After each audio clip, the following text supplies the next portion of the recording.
How you guys doing out there today? Yeah. Welcome to Word of South, beautiful Tallahassee. I'd like to thank Mark Mustian. I'd like to thank Mark Striffler. I'd like to thank Sarah Marchesal and everybody involved in Word of South for having us, for having this amazing series of events this weekend. And you guys are at one of the first events of this Saturday, April 25th, 2026. And this is Revelation in Relevance, a comics chat. And we're going to be talking to three absolutely incredible professional industry comic people who do everything, every aspect of graphic novels, comic books, writing, illustrating, and all that goes into the process of this amazing, amazing medium. I want to start with someone who is local to our community, the fantastic Naomi Franquise. She is someone that I'm honored, someone that I'm honored to have only recently gotten to know, but long before meeting her, I'd already realized the talent that she has for this medium, and that the attention to detail that she puts forward in her craft. She is absolutely unmistakable in her quality, and just like, if you notice, like her facial expressions in her work, incredible characterization in her work. I'm a huge fan of Proctor Road. I bought the first issue when it came out for Boom Comics, but that is not the beginning or the end of her work. She, of course, has done, and again, Proctor Valley Road, written by the great Grant Morrison for Boom Comics. Also her work on Unbeatable Squirrel Girl for Marvel, Tales from Harrow County for Dark Horse, and Misfit City, also for Boom Comics, which I believe was her first. Was that your first? My first okay. Naomi is a brilliant educator, lecturer, and advocate for arts education. I got to see a little piece of one of her consortiums about comics and comics making at the Zine Fest just a few weeks ago. She is definitely an advocate for arts education, which is what a lot of what this festival is all about. And we're just super honored to have her here. So again, Naomi Franquise, give it up.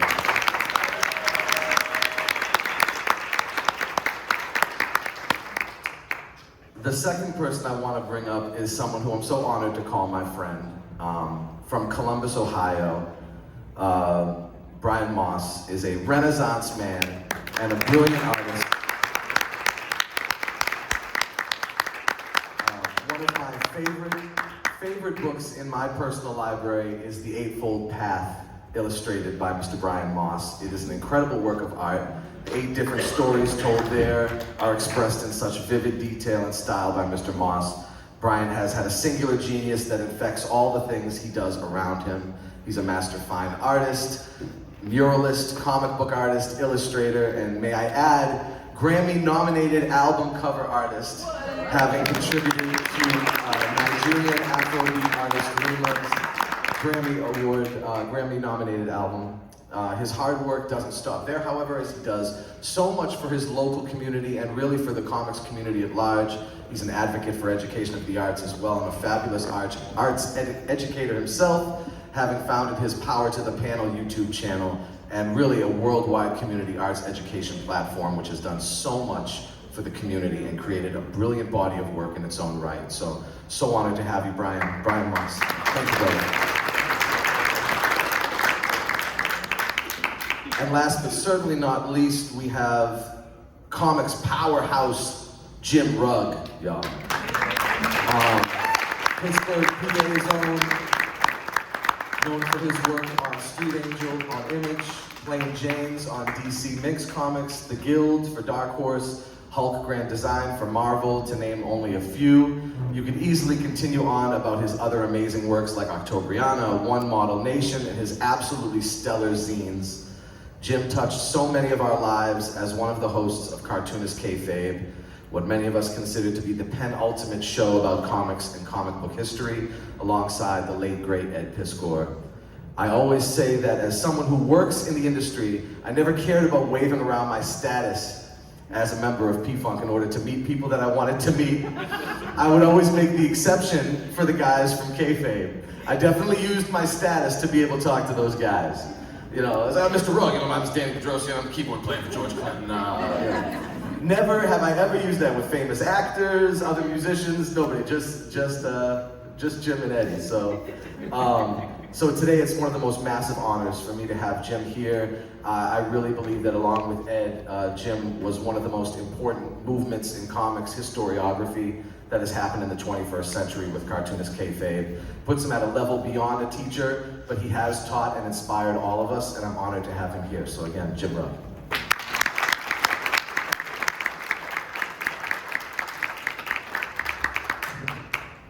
These on? You guys can hear me? All right. Okay, so we'll get right to it. So this whole discussion is kind of about how important comics are in the world of literary arts today, and how oftentimes comics get co-opted into other fields and forms that end up making a ton of money, although it doesn't necessarily get credited to comics, the medium. Additionally, the advent of the graphic novel as what is now a very viable artistic form of literary attraction is something that has seeped into the mainstream of the literary arts and away from, say, the comics bubble, and what has done for both industries, which one has been affected more as a result of it. On a much more specified level, in my music industry job, I know that P-Funk suffers from that same issue, where it's constantly being sort of pasteurized for a million different subgenres and other artists in order to utilize those highly influential tools in the toolbox, so to speak. Where in some ways everybody except for the people most associated with it get to benefit the most. I think there's actually an interesting parallel here with the current comics industry, and it's part of the series of topics that I'd like to open. I thought Word of South, being a marriage of music and the literary arts, would be a perfect place for us to talk about this on the panel. So really quickly to start, you guys, these are kind of quick questions to start out, but I want everybody to recall what your very first comic book was. Where did you get it? How did you get it? What was the impact? Naomi. Oh god, a throwback. Weirdly enough, my very first comic I'm the youngest of 3 with 2 older brothers, so I was tagging along everywhere, which means I also tagged along to the comic book store. And when I was allowed to pick my own, I ended up finding a Spawn comic. Nice. Back when it was Top Cow. Okay. Top Cow, I think they got merged into Image, I think at this point. But yeah, I got really super into comics, and I was like, how do you draw all these chains? How is this cape so crazy? The amount of times I've like drawn and redrawn as a kid, like trying to copy Spawn from the page. There's like an old drawing from when I was first starting Photoshop too, back in like, I was a good freshman in high school. Spawn with the Christmas hat on. It was my Christmas card. Merry Christmas from Spawn. Because, you know, seasonal appropriate.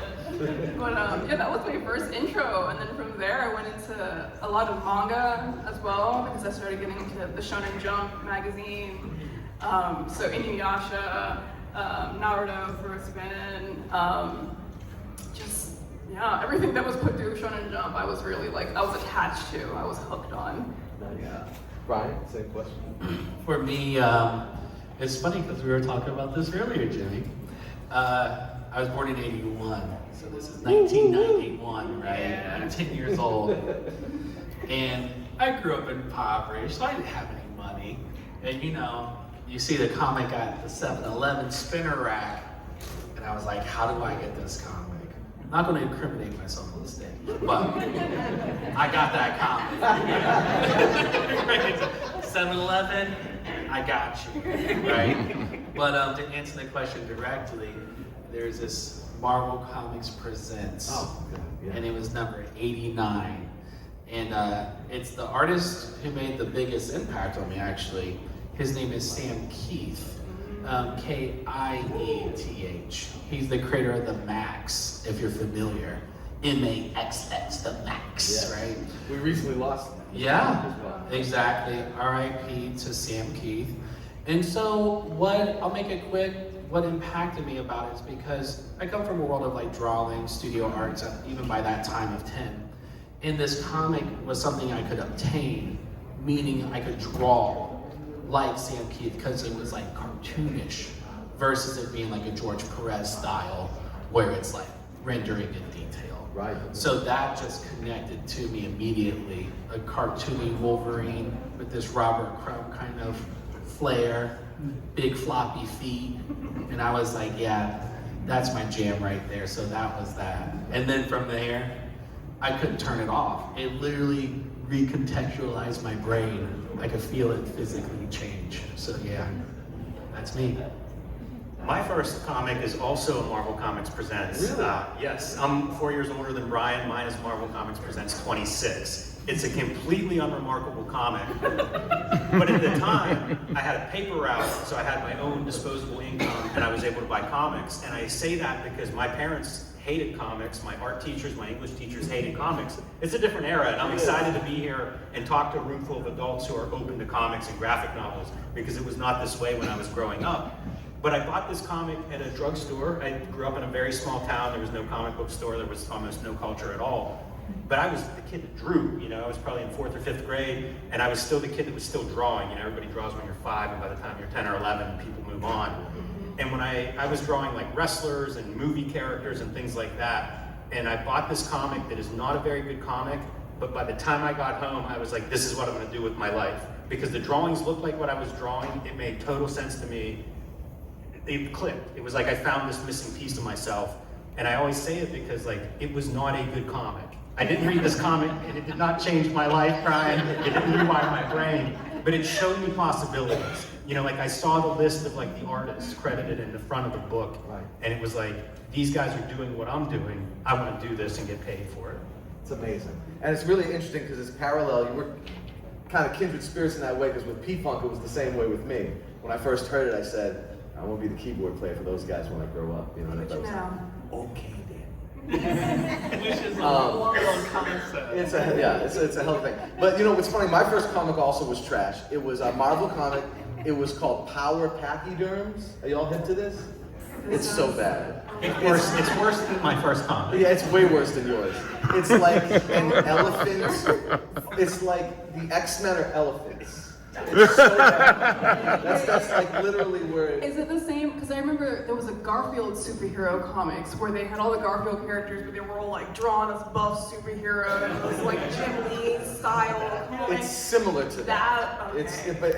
It may be more awful because even that sounds better So bad. than what this was. But moving on, I wanted to talk about the place of the graphic novel, because we're talking about, you know, the academicization of a lot of these mediums is super important, you know, because again, like what Jim was saying, art teachers were hating it, parents were hating it. What they didn't realize is we were getting most of our very adult vocabulary, and I don't mean adult in a bad way, I mean like science vocabulary and like these like really big words that other kids our age didn't know from comic books. You know what I mean? And that's not the only thing we got from it, but I'm just throwing that out there. The place of the graphic novel today has really changed from even when any of us were younger. In coexistence with contemporary books, is it the contemporary book itself? Is a graphic novel a better representation of the book today? And maybe you can touch on that a little bit, Naomi. Like, how do you feel about the place of graphic novel? They're winning book awards now. What do you think about that? It's interesting because comics, we expect and we kind of visualize comics as like the floppies, you know, the monthly series that we get from the big two, Marvel and DC, and these are the ones that you see in the stores. But then they have a lot more publishers like Abrams and Scholastic and Penguin Random House who are starting their own graphic novel imprints specifically to reach these audiences because graphic novels are growing massively in the market. And I think it's interesting because these comics coming from houses that they don't already have an established vibe or like theme to they're not superhero publishers. They're not horror publishers, you know. They're not here for sci-fi. They have a blank canvas almost of what kind of genre, what kind of stories they can produce. And it's interesting because you'll get biographical comics like Ducks. The artist from Harko Vagrant put out an entirely biographical comic, and it's beautiful and it's somber and like it made me cry, like not gonna lie. Like it's really intense but really beautifully done. And it's fascinating to see the American like Western comics culture grow and expand there. Because if you go to Japan, the manga variety that you can get is enormous because they don't see it as something marketable only to a young audience. Right. You know? And so, what was the question again? Sorry. I mean, just kind of touching on like the graphic novel itself and like, you know, has it become sort of the contemporary book? Yeah. Like, well, you know, and how does that reach back to comics world? Because it's almost like escaped from the comics world in a way. It definitely has stepped out, and I think because it's entering, I guess, more of a mainstream audience with these other publishers, book publishing houses, it is becoming its own contemporary, its own genre. And to a degree, I think it's starting to reach back into the direct market, into like DC and Marvel, because they are starting to put out more books as well. And I think, as far as I've experienced and understood it, the direct market is kind of suffering at the moment, like financially, economically, because it has this major competition coming up, and people are moving in to buying like single stories that you can get in a book and not have to like keep up with on a monthly schedule. And I think what is struggling now with direct market versus like this contemporary rise of graphic novels as a new novels, new books, is that you don't have to have years ahead of like buying into a story or buying into a series to understand something. If you go into a store and just pick it up, you don't have to have prior knowledge of, oh, this was DC Batman 52 to understand what the story is going on. Or you don't have to. I read this writer's run on Spider-Man, to understand what's happening in the next book that you pick up. Right. So I'm hopeful to see a reaction from direct market and response to like the rise of graphic novels, because I mean they have a lot of established history and fandom, and I think it's a missed opportunity to not really respond. Yeah. Brian, you are published with Abrams. Your Eightfold Path was an Abrams book. You also do DIY, Desert Decay, which is your ongoing, comic series. So in a lot of ways, and I find myself in these positions in the music industry, you're competing with yourself in a way, 100%. right? So touch on that a little bit in terms of with the graphic novel. Yeah, so with like the graphic novel, I go back and forth. It's like a love-hate relationship a lot of times, but not in like a negative way. It's just like, okay, how do I present this, right? And it's really about that. How do you present this thing that you're trying to deliver to an audience? And once again, we were talking about that earlier. Man, we kind of prepped for this. Just a regular conversation. Right, exactly. So like, with the idea of like competing against yourself, what happens is that with the book Eightfold Path through Abrams, it came out a couple of years ago. It's doing pretty well, and that's what people know me for. But then I'll release something that's just a floppy, and I deliver it as an art piece, and which you'll be able to see at our tables today. You'll see some of that ephemera, and that is where the competition comes in, because it's like, I'm promoting this eightfold path, but it's like, well, I would love to have some support for my own stuff. So you kind of leverage it with literally every buyer. You just like, what are you into? If they want the complete story, boom. If you're interested in ephemera, art pieces, stuff like that, then you'll want to get Desert Decay or Project Unicorn. So it's a healthy balance, and you have to negotiate that space through your time of creativity. And that's really the key. Where do you spend your time, and where do you spend your time promoting, etc. Now, Jim, same kind of question, but you've had a lot of situations where your work has been transmitted into trade paperbacks, so to speak, and also like larger editions and things like that. What do you see as the benefit of that kind of transmission of works into these larger formats? And do you think it is the best way to sort of get that stuff out beyond the people in the comics bubble that will already be buying it? Yeah, the trade paperbacks and the graphic novels, like I do a ton of comic book shows, including ALA, the Library Association shows. And as Naomi said, it's one of the biggest growing markets in the book trade. So one of the benefits of having trade paperbacks or graphic novels is that it is coming to an audience in libraries, in schools, in bookstores, Amazon. It's very much a mass market format, and all the distribution channels that go with that are open to graphic novels. Brian and I do a lot of self-publishing of comic books, 24 pages, saddle-stitched. Those are not going to be as easily accessible through a Barnes & Noble or through a library shelf. Right. But it may be somewhere that we develop stories, or it may be somewhere that we serialize them, because it takes a very long time to do a 200-page graphic novel. By doing comic books, it might be a way for us to work out shorter stories, smaller ideas, or serialize this work so that the public doesn't forget about us in the time it takes to do a big graphic novel. And I think those different formats are honestly just ways to reach different audiences, right, which is awesome, because there are probably 20 major distribution channels available now to comics. And what is great about that is there are probably 20 different audiences that are coming to comics through these various channels. Naomi referenced the Marvel DC superhero comics. When I was a kid, it was Marvel, DC, and Archie.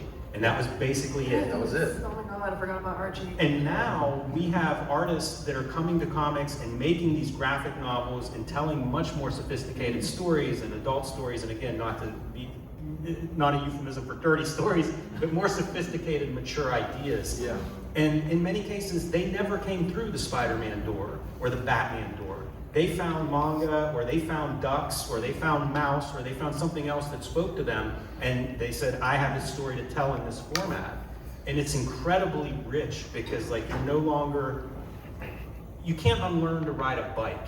So if you come up learning that Spider-Man is the way to make comics, you might pick up some habits there that don't necessarily translate to a more adult form of a graphic novel.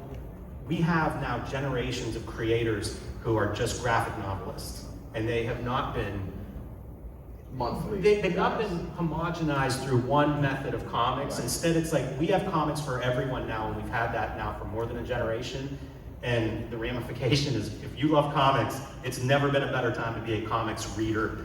Graphic novel format, webtoons on your phone. Right. It's just incredible where you can find comics now and what those comics are like. Now I'm going to ping pong this back to you, Jim, because this is something that Jim Rugg has talked about a lot, and really inspired me to kind of help come up with this panel. Because let's talk about kind of the big elephant in the room. Now, people already know manga. Manga takes up shelf space at the bookstore, but Scholastic. Okay? Is Scholastic the enemy? Is Scholastic a friend? Take it back to the book fair. I mean, you talk about the elephant in the room. Scholastic is generating billions of dollars in book sales yearly. The average readers, it skews female. And it's what, 8 to 14 demographic? Yeah, okay. Maybe looking a little bit younger. Maybe a little younger. Okay, yeah. Now I've got 3 daughters. 2 of them read Scholastic books. and one of them reads almost nothing but Scholastic books and reads them over and over and over and over. So this is comics, right? It is the medium of comics. However, it's sold in a whole different section of the bookstore, right? It's sold with the children's books, and even other children's books are being forced to, for lack of a better word, comicize, graphic novelize, or scholasticize their kids' books into panel by panel Maybe you work. gotta copyright that. Okay. So, Get that in the dictionary. So is this a good thing? Is this a bad thing? A little of both? A little of neither? What do you think? It is 100% a great thing. Okay. It is a great thing. Books like Dog Man now has been around for generations. Great. And guess what? Those readers have grown up and their tastes have become more sophisticated, and then they read other comics and other graphic novels, and some of them go on to make their own comics and graphic novels. There's a lot of study on the effect of graphic novels for young readers and improving the reading levels of those young readers. Right. And so I don't know how you could argue that it's not a great thing. If it helps a bunch of kids read better, that's awesome. If it helps a bunch of people accept comics and not think of them as some sort of stigma against this art form, that's great too. And you know, if they grow up to continue supporting comics, to continue making comics and reading comics, I mean, it's all wins as far as I'm concerned. Yeah, there's, just to bounce off of that really quick, there's I think what is gonna help the separation of like the Scholastics books, the manga, and then like the comics as a separate thing, is that there has to be a like tonal shift in like the cultural understanding of what comics are and what they're for, who they're for. Because I grew up, my parents are Puerto Rican, and so a lot of the stuff that me and my brothers would get into, there was like a little bit of a language barrier. They were like, we don't really know what this is about. This is how when we were kids we would buy stuff that we shouldn't probably have been reading when we were kids, but you know. And because of that, there was like a strange, you could see the actual divide in like the store of like what the kids are reading, what the sections are, and then what the like more adult, like mature books are, like separated back. But like what Jim was saying, the understanding of like, oh, if you're reading a manga or you're reading a comic book or a graphic novel, that's not really reading, you know, you have to read like a novel, like a prose novel. And I'm like, no, there are still words, there's still dialogue, and you still have to, it's still exercising a part of your brain that is processing information, getting context from the story, not just from what's written, but what's being shown. And so I feel like if there's a tonal shift in how we approach and appreciate and accept graphic novels as literature, that I think that would help a lot as well for every aspect of the industry. Yeah. I have kind of a Moss-centric, here's my next new word, a Moss-centric question for you, Brian. It's about crossing disciplines, and you and I have talked about this. I've done an interview with you about the craft of crossing disciplines. It remains a constant in diversifying a creative's body of work. What other artistic works of any kind, be they music, film, animation, or anything else, influence your process directly, your actual in-the-moment process? Man. Okay, where do we start with that? So, hyphenate that question for me real quick. Make it concise so I can get a sharp Is answer for you. it music? Is it video games? Got it. Is it? Yeah. So, yeah, usually when I create, so I paint for a living and I draw comics for a living. And so, with that being a multi-discipline, it occupies the same space. But it's weird because I'm not a big fan of painted comics. So where someone's painting up here in a comic, nothing wrong with it, obviously, but it's just like, I like comic aesthetics. Like, I like that bag.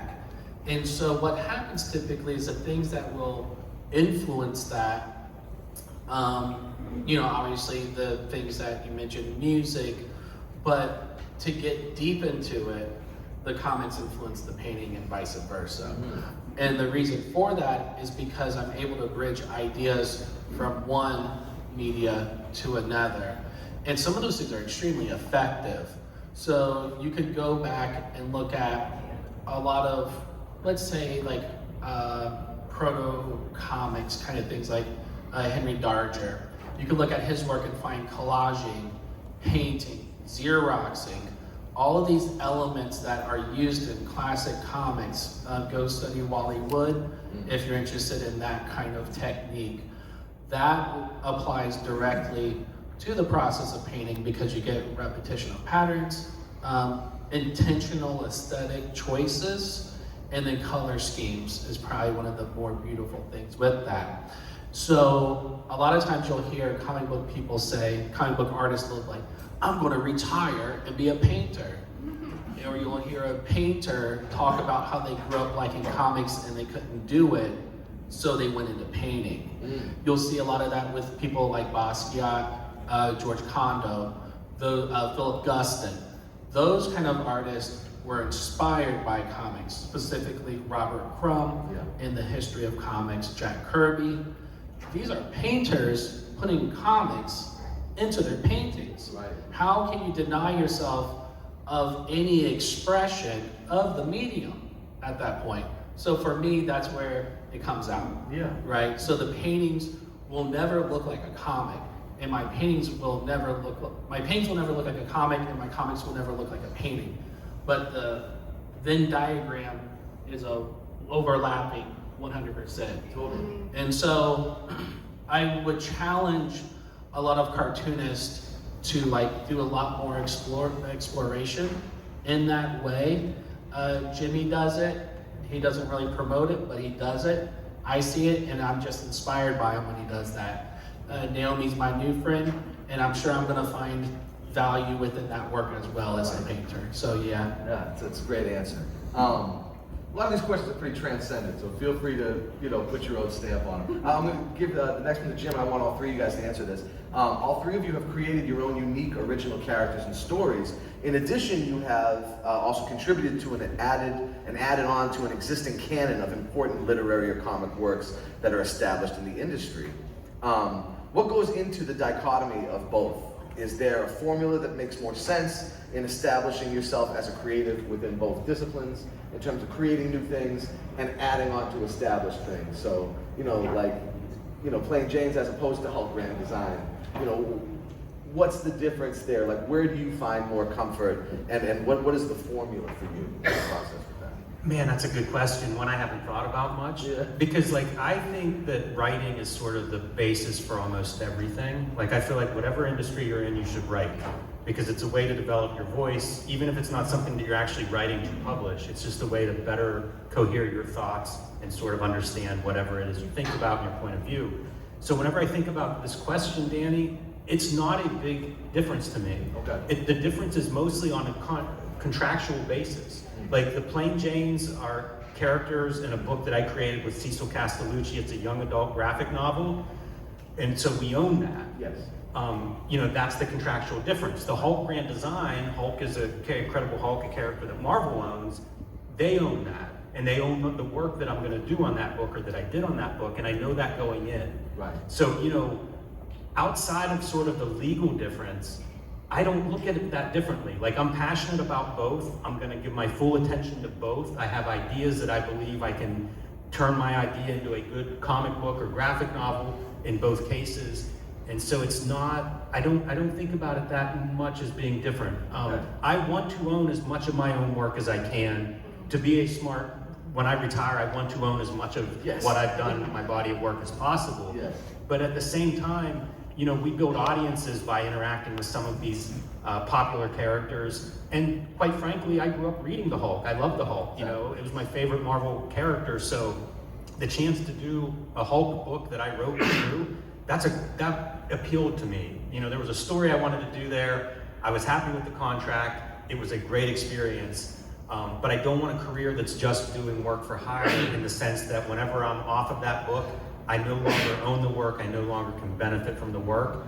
And also, I want to tell a bunch of stories that I don't want a gatekeeper to tell me I can't tell. Yeah. So, I don't see a big difference, Sure. But I would rather do 80% creator owned, just because it gives me more control of that work. I can continue to sell it, I can come and promote it and talk about it with a real ownership. With the Hulk, I'm very proud of it, but it's not the same kind of thing. I can't necessarily benefit. I don't get to control how all of you see that work, for example. I think in the music industry, it's very similar. I would like to do as much creator-owned stuff as I could. We don't call it creator owned, but whatever, independent. But you know, you also have to do the corporate jobs, and the corporate jobs keep you afloat and also keep you known. Because maybe 1 in 100 of your DIY things may be like, oh, I love that thing. Oh, well, thank you. Whereas 10 out of 10 of the corporate things, everybody knows about whether you like it or not. You know, Brian, you know, Eightfold Path was a novel first. You know, right? And so you're dealing with created characters. Yeah. You know, however, you have an entire body of your own created characters. So for you, how does that dichotomy work? Is there a lot of difference? Yeah, I mean, and with Eightfold Path, there's a lot of originality within that framework. So for me, that book, it's more about the bringing Buddhism into comics, injecting that in a really authentic way, right? Right. So we kind of emulated different styles within that. You get some EC flair, a little bit of noir, you know, a potpourri of styles. And so with something like that, it doesn't really translate well into, let's say, the world of commissions. You know what I mean? Because the character, don't be like, man, you know, Brian, that noir detective, that really spoke to me with that. Can I get a, you know, one day maybe, right? But so with something like that, it operates in its own world, which is the intention, right? Because it's a statement. The book is an expression, it's a statement, and there's a lot of innovation within that. When it bleeds over into, let's say, my own private works or characters, with that, I try to carry the same kind of, I leverage that. So it's like the books I create, Outer Heaven, Desert Decay, Project Unicorn, those books are statements. They're art pieces, and it's what it is. It's designed to be short reads, but you read it over and over and take something new away from it. So that's where that crossover appeal happens. So there's a lot that you can take away from working on a mainstream book or a book that's published by a big company and pivot that same system over to your own work. I'll make it quick. So the innovation that I did on Eightfold Path was there's a super tight deadline. So I structured a hierarchy of artists to work under me to get it done. Most of the time, artists, no one here does that. I mean, like they're all these two are auteurs. So people will typically hide their assistants or the help. Then they'll appear as an auteur. I kind of pulled back the veil on that. And that innovation bore a lot of results, including people use that system now to get books done faster. Yeah. And so with the transparency, what that does, it puts more people into the creative position of making comics, opposed to being the idolization of the artist, which I'm trying to demystify. And so that's the main goal, and that's the innovation behind that. So hopefully we see, you know, fruit from that tree one day in a major way. Well, your Desert Decay does create a lot of amazing visual storytelling as well. And when I talk about visual storytelling, you know, going back to what you said, Naomi, not knowing exactly what something said because of a language barrier or whatever, and the artist who has the best visual storytelling skills, you don't even need to know the language, you know. So there's a lot of that great stuff in there, Brian, that I enjoy very much. Sir. And Naomi, same thing. Unbeatable Squirrel Girl versus, say, Proctor Valley Road, or I mean, even that's written by Morrison, but say by something that you created yourself. Like, how do you sort of deal with that dichotomy? So a lot of my work that I'm known for, and a lot of what I'm currently working on is work for hire. Yeah. So brought on to other people's IPs. Current project is NDA, so I can't say it yet, but and then the next one are also IPs. So a lot of intellectual properties. So a lot of how I try to find myself in those works is figuring out how can I tell the story of these characters who are established, who are known, who have a history in a way that's through my specific lens. Like, how do I see these characters? How would I like to see these characters? And most of what I try to focus on with all these work for hire books is not thinking about what other people want to see. I'm gonna just draw what I want to draw. Even if I have to draw somebody else's characters, I'm gonna draw them the way I want to draw them. And then Like without fail, you're gonna find an audience that way. Like if people won't like it, that's okay. Move on. There are other books, there are other comics.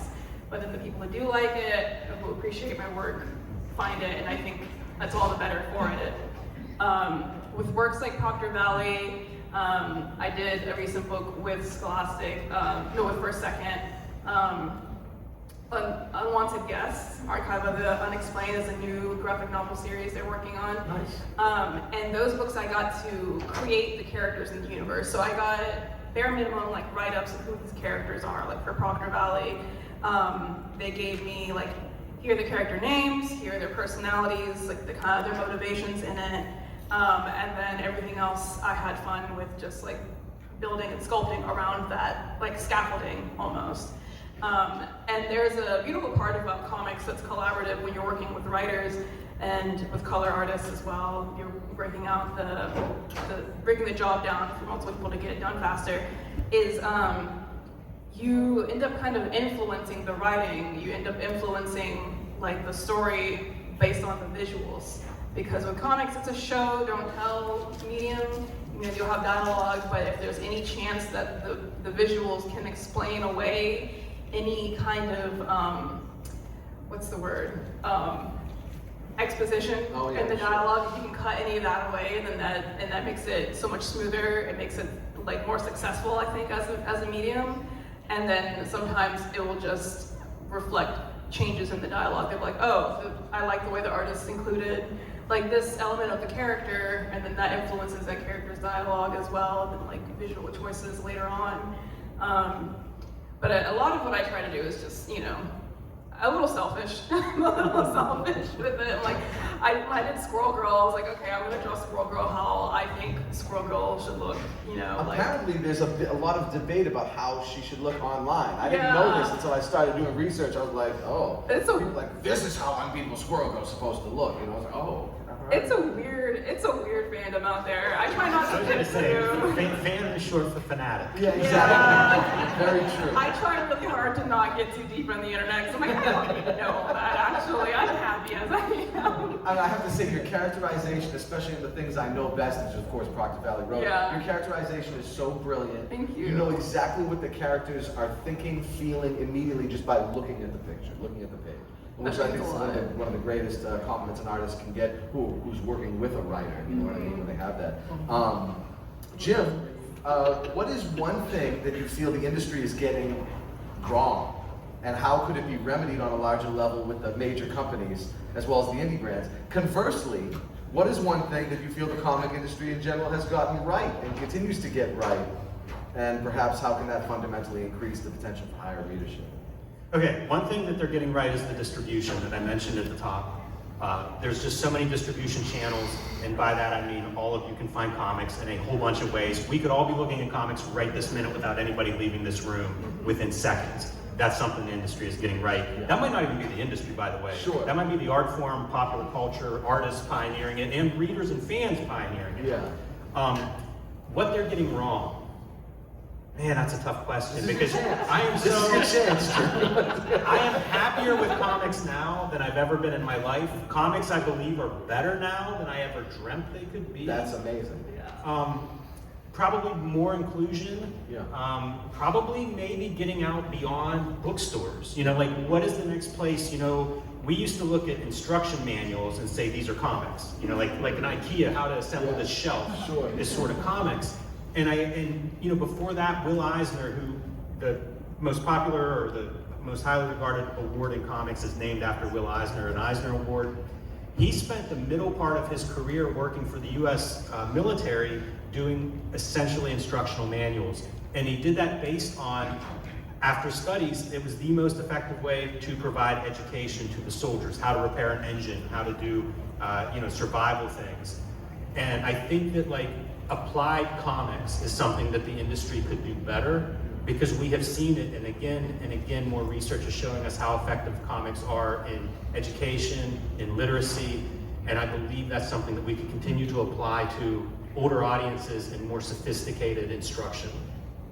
That's fantastic. There's also, in applied comics, PTSD is being treated through art therapies, and I know some people who run art therapy programs with like veterans, and they are using comics in some of those programs. So the application of comics, I think, is something that we are still in the beginning stages of what it could be. And Brian and I were talking about this morning. This is a very young art form. Yes. It's amazing how far it's progressed in the last couple of decades, but it's also maybe the tip of the iceberg of really how much further comics can continue to progress. Right.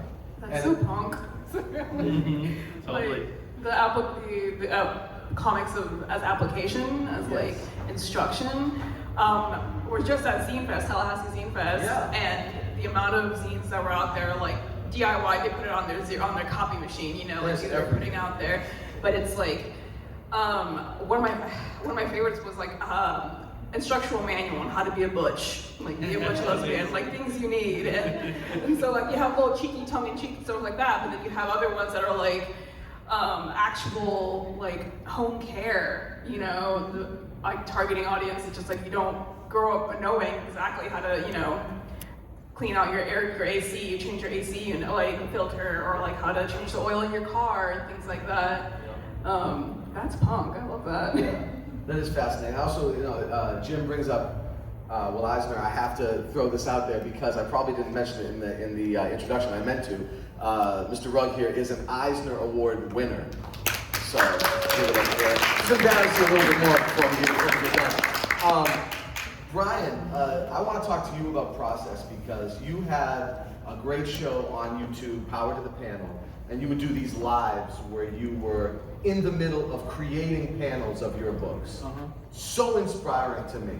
So like you make me go and draw, you know? And you used so much mixed media and just so many different things. And I know that comes from your fine arts background as well.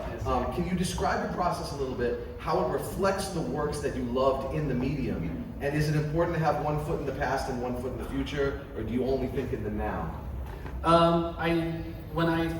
To answer that last part, I am a student by default, like so constantly studying. And all of my friends make fun of me, whether I'm in Japan or America, they'll make fun of me, like, man, Brian, you like old stuff. Why do you always like all the old stuff? And I'm like, and we're talking like, you know, 1920, 1930. We're not talking 1950. Right. You know what I mean? I like, the more further I can go back, the better. And the reason, big part of that is because I'm from Ohio. It's a big staple of comics. So if you think of like the Yellow Kid, that's from Lancaster, Ohio, about an hour away from me, and they have a mural there. And creator Al Cole, he's the creator of what we consider comics today.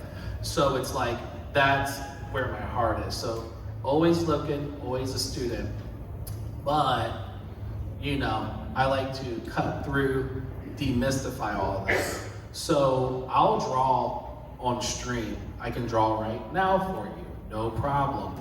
And what I do to demystify a lot of it, because comics are very uniform. There is a system and a process. And if you break that process, just for example, the page has to be a certain size, and that stuff is so important. And if you disrupt that, just that little part, you're messing up the entire book, right? Lettering is a very specific thing. And if you mess that up, and plus comic book people are hardcore, they can spot it a mile away. So what I do is I'll disrupt that flow by creating a comic, and I'll just use whatever I have in front of me. And what this does, it breaks that rigidity that we've learned about comics, which is okay, but I always say like, the traditional artist gave me a space to fly, not even just run, you know what I mean? It's like, they crawled so I could soar. And so having that agency of being able to just express the work as a page, and then it sells immediately. And people are like, wait, what? How does this work? What is this magic? And what it is that people connect to art when they can experience it. And then if they can engage with it. And that's how you take the medium of comics and transform it into its higher form. And that's just called expression at that point. and that connects and creates motivation for like Danny to do his covers, his back covers, to do his art, you know, for his CDs, because he can take from that and really build upon it. And then the other part of that is that I don't claim any of it. It's like the expression and the experience is owned by the person who experienced it.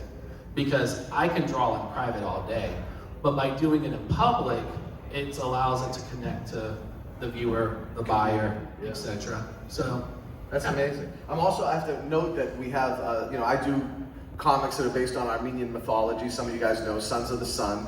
And we have the number 0 issue that just came out today. And thank you. And there are 9 different artists working on it. Brian was instrumental in putting this all together with me. And we will have that on the table. And I wanted to get 10 minutes. Go ahead. I wanted to add to that, we used the innovation of multi-artists Yes. on the book, you know, got it done in what, a week? It was, week yeah, and it a was half. a quick turnover time. It was amazing. Yeah, so it's a system that's really efficient and really effective. So. I felt like a point was being proven on me, like when Yeah. we did it was like, oh, this is like proving a real point here. Right, You know? it's a statement, yeah, totally. So we have 10 minutes to do questions. Guys, before we do that, can each of you just give how people can find you, or what you want to just tout what your latest thing is? So I try to be as easily locatable online as possible. You can find me on any platform, Naomi Frank, NaomiFranq, .com, .patreon, Twitter, Instagram.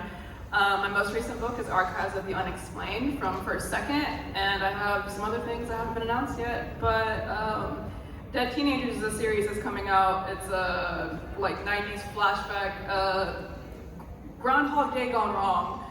The worst prom night ever. That's an ongoing series right now. Got 2 issues at the table. You'll find me outside, but yeah. Cool. Thank you, Neil. Brian? You can find me Strange Things Moss online. Best resource is probably my website, because, or if you type in Brian Christopher Moss, go to the website, and I usually update everything from there. I don't like promoting platforms at this point because of how toxic everything is. But, you know, obviously Instagram, da-da-da. But if you want a more personal interaction, slide in the DMs on Instagram or email me at strangethingsmoss@gmail.com. Nice. Thank you, Brian. Jim?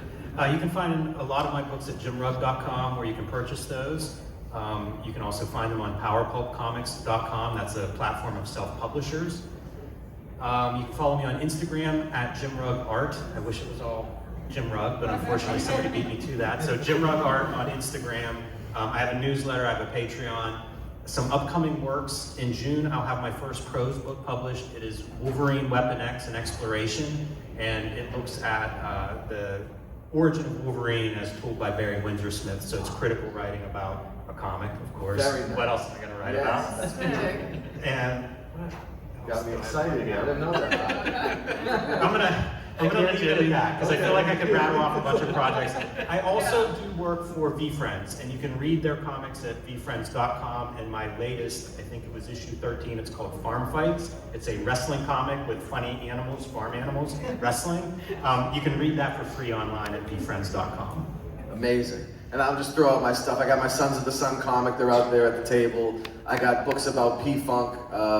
Make My Funk the P-Funk is my newest book. It came out the end of last year, about 1975. And we will be playing myself, George Clinton, Lige Curry, Denzel Cowan, John Deming, Chris Rothenberg, Batavian Lewis, and we're going to be doing a special show at 4:30 right out here at the Champion Stage, doing songs from '75. Thank you, and I hope you guys stay for that. And so give it up to our panelists, Naomi Frank, Brian Moss, and Jim Rugg.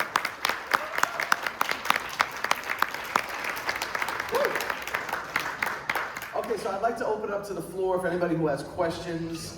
We have like the mic on the floor. I can bring this down there, or we have something that they can use. Yes, please. Thank you. So, We're gonna get you a mic. Oh. You good? Yeah, we going right here. Right here. here. Thank you. Well, first of all, thanks for giving me this opportunity. I've never really been in a panel like this before, so this is exciting. But I think there's so many questions, but what I would have to say is, out of all the industry, in the comics industry, whether it's, you know, big two or the more indie, what particular major creators did you meet, and did they ever, like, you know, give you any mentoring or at least advice that you still take away from to this day? I can start off because I did a short comic and issue of Bitch Planet by Kelly Sue DeConnick and Valentine Delandro. They are amazing, and I got to meet them and like chat with them both at conventions, at shows, and then there was a pre-convention party I was lucky enough to get invited to. And they're so incredibly talented and kind, and Valentine was so patient, and like it was just very very nice to see someone who presents you with patience in the industry and like understanding that like don't take this job too seriously, you know, don't let this job wear you down, like just have fun with it. And I think like I carry that message with me like to this day, so it was very pivotal to get to meet them at an early stage in my career too. I think I was Bitch Planet was not too long after Misfit City, so I was still kind of early days when I got to meet them, and that blew my mind. Yeah, for me, it's definitely John Jennings. He's my mentor. John Jennings is over at Abrams. He created an imprint there, Megascope. So that's my, you know, thank you, John. Then we have people like Ronald Wimberly, even Jimmy. You know, so there's always a peripheral of artists that came up right before me that really helped me out, because I would be considered like a late bloomer, you know, because of this art thing that happened where I became a painter. So yeah, so John Jennings, Ronald Wimberly. You can read Wimberly's book, Prince of Cats. I recommend that one if you haven't. It's through Image. And then John Jennings, anything Megascope. He just got an award for an NAACP award for one of his books, so shout outs to that. So the impact is there to being made, and it will continue. Yeah. Man, I feel like I've been very fortunate and have had a lot of people give me advice and sort of mentorship.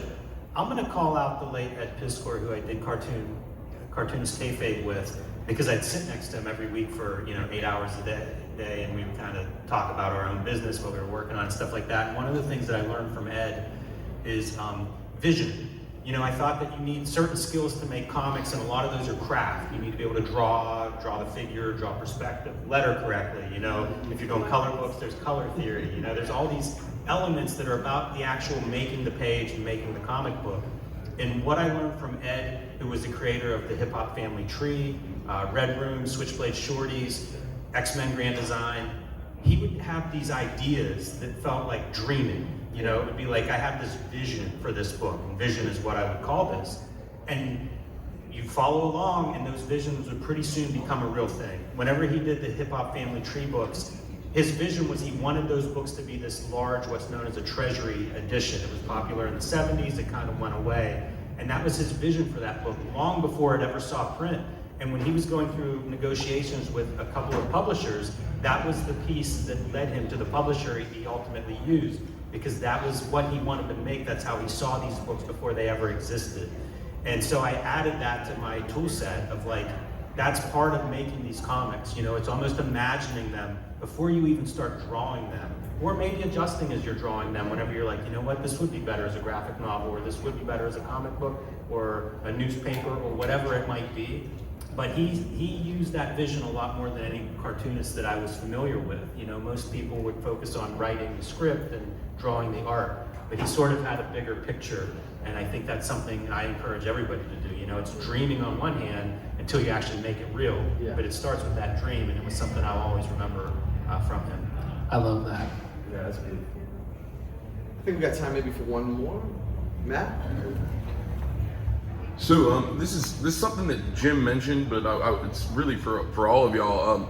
You mentioned that when people are kids, everybody's an artist, right? Everybody, and I think that's true for music too.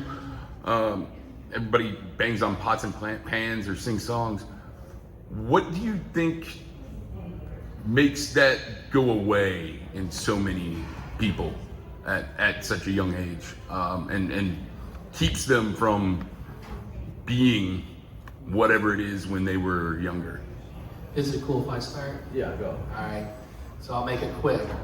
Part of it's puberty, because people, it's like comics aren't cool, art's not that cool when there's the party around the corner, right? I discovered comics at 10, which would be considered actually late, because I'm sure everyone in this room who's into comics, you were probably born into it. You probably saw it at 3, 4, something like that, right? So when people would get out of comics, and once again, you two were told this earlier, what happens is that they move on, So for me, there would be a slight, adolescence that I still own that I keep going back to. So I never became cynical about comics, I never became jaded. And that's kind of why I kind of coast through it, because I still have that childlike enthusiasm. So me and Jimmy were looking at a Superman comic yesterday, and my man was there too yesterday. And we were looking at it, and then it was a complete ripoff of Barry Windsor Smith, and we're just dying laughing. So that's the kind of whimsy that we retain for comics, you know what I mean? So yeah, that's pretty much it. I just carry that enthusiasm, and I still do the discovery. So I'll stop at an antique shop or this, and then, oh, I didn't know about this. Yo, Jimmy, you see this? Yo, Danny, you see this? Yeah, that kind of thing. So yeah, so you just keep it childlike. And it's never too late to start drawing, because comics are not predicated on skill set of drawing. It's a combination of story, words, even design today. Mm-hmm. Just get yourself an iPad, get Procreate, start out taking pictures and drawing over them, and then just build it slowly. And eventually that will turn over, mature into something larger. I think to add on top of that, what kind of stops that childlike, that early interest and passion to pursue art or music or anything is the lack of support, not just from your immediate surroundings like family and friends, but the world at large. Because as you get older, you get past puberty, you get the support from your family. Sometimes they'll buy you that cheap watercolor kit, where everything's got it's 50% filler and grain, but it's your first ever paint kit. Or you've drawn on Xerox copy paper. I used to do the ones that were connected on the sides. That would make my first comics on that. Mm-hmm. And you grow up and people tell you this is not something that's lucrative. This is not something that's that you can't make a job out of this. Yes. And, it makes put a downer on that, and then you lose that support from around you, and you kind of lose the fizzle of your interest in whatever art that you started off having interest in. But if you can find a way to keep the whimsy in it, then you just have fun. That's what I tell myself, just have fun with it. It's not serious. You're not, it's not rocket science. You're not doing brain surgery. It's comics, it's cartoons, it's music. Have something that's gonna create joy. Because if it makes you happy, it'll make somebody else happy, But I think that the support, the lack of support, I think is what really crushes most people. I think the rigidity of school for young children can be hard with art, and there's peer pressure. And I think there's also frustration. A lot of people, you have an idea in your head of what you want to draw, and once it gets onto paper, it's not what was in your head, and your first instinct is to dismiss it. It's bad because it's not what I was picturing. And sometimes it might be better. I would always encourage students when I taught, evaluate what's on the piece of paper for what's on the piece of paper and not for what the original idea was. But that can be really frustrating if you have something in mind, and it might take you 10 years to become an artist that's capable of translating that. It might take you longer than that. Sure. And I think that can be frustrating. You know, when you're a little kid and you draw the thing and someone's like, that's a really good rocket, and it's like, that's a house. You know, that's hard. That's hard to hear over and over again. Yep, I meant to do that all along. Well, you guys do have more questions. We are going to be out here in the lobby, and we will be happy to take you guys' questions. And they'll be selling their books and signing and all kinds of good stuff for the next little while. So please come and join us right out here in the lobby of this next room over. And once again, a round of applause for Naomi Franquise, Brian Moss, and Jim Miller. Yeah. Thank you again, you guys. Have a good rest of your day.